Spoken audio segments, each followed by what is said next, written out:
She ran off to Vegas, married a colleague, and texted me that I was pathetic. My reply was one word. Cool. That same night, I cut off her cards, reset the locks, and by morning, I had police knocking at my door. The sound came at exactly 6:12 a.m., 3 quick taps. Not frantic, not relaxed, just official. I stood there in my robe, coffee steaming in one hand, the other resting on the deadbolt before I turned it. 2 officers waited outside, a man and a woman. The man spoke first. Mr. Lirard? I nodded. We need to ask about a complaint filed in Las Vegas. I took a slow sip. This would be about my wife? They exchanged glances. Ex-wife. I corrected. 2 nights earlier, she'd texted me, just married my coworker. You are pathetic BTW. Attached was a picture. Her in a white cocktail dress, him in a cheap suit, neon chapel hearts glowing behind them, champagne bottle dangling in her hand. She expected me to lose control.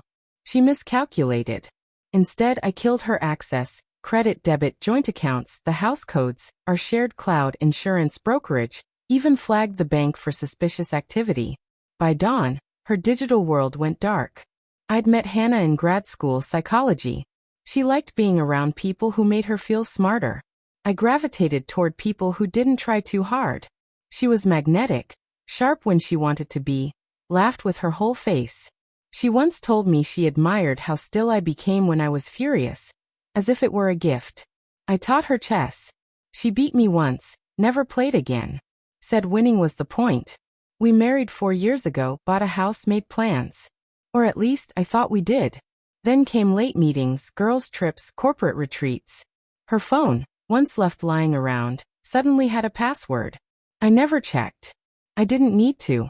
You can see it in someone's eyes when they've already decided to hurt you. She stopped making coffee. Stopped noticing small things she used to do intentionally. Love turned mechanical. Like she was only running out the clock. The week before Vegas, she hummed while packing. She believed one text could blow it all apart. What she underestimated was silence. I didn't shout. I didn't beg. I just watched. First she tried to check into the win. Declined. Then Caesars. Declined again. I'd already flagged her cards. By midnight she was dialing friends.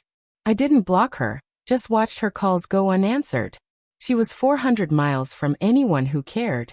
By 3 a.m., her phone bill was the next thing to bounce. Back to the officers. She's accusing you of financial abuse, the male officer explained. Claims you locked her out of joint accounts. Filed the complaint from Nevada. I smiled. We live in California. Joint accounts remain under state law unless a court says otherwise. She left, remarried, and abandoned her financial duties.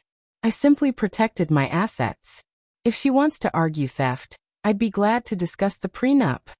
A pause. She didn't mention a prenup, the woman admitted. Of course she hadn't. I'd seen this coming. Not revenge, just preparation. I documented her absences, logged receipts, collected proof of purchases for her affair. Every charge, every flight, every overnight. I printed and time-stamped everything like I was building a prosecution file.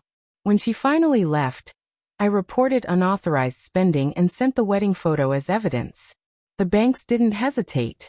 I'd already spoken with a lawyer, set up a trust, moved assets into protection. Quiet. Precise.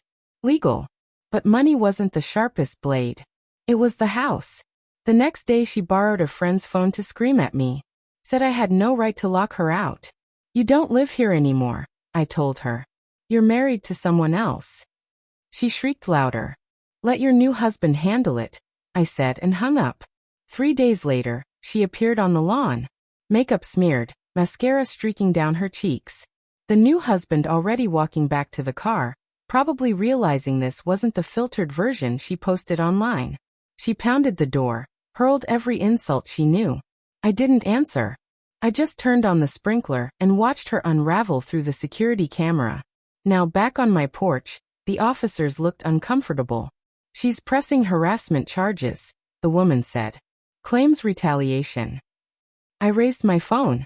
Would you like to see the messages where she admits marrying me for stability, mocks me for being boring, and brags about sleeping with her boss for a year? Silence. I also have every hotel charge, every flight, all documented. I never retaliated. I just let her bury herself. They didn't arrest me. They left. The annulment was denied. Turns out you can't legally marry someone else while still bound to your first spouse, especially after draining joint funds. Her husband lasted 10 days before bailing, probably when he saw the mountain of debt. I kept the house.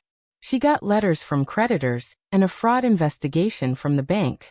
Sometimes late at night, I still hear her voice, but not her laugh. That vanished long before Vegas. Revenge isn't fury, it's patience.